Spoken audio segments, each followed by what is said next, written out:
sa Mateo, verse 1, hallelujah. Isa, dalawa, tatlo, nagkakatipon sa kanyang pangalan. Ang ating mahal na Panginoon ang nasa ating kalagitnaan, verse 1, hallelujah.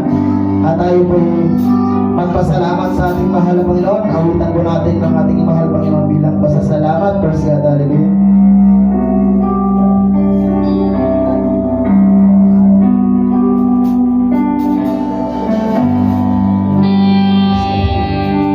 Itaas po natin ang ating mga kamay, verse 1, hallelujah.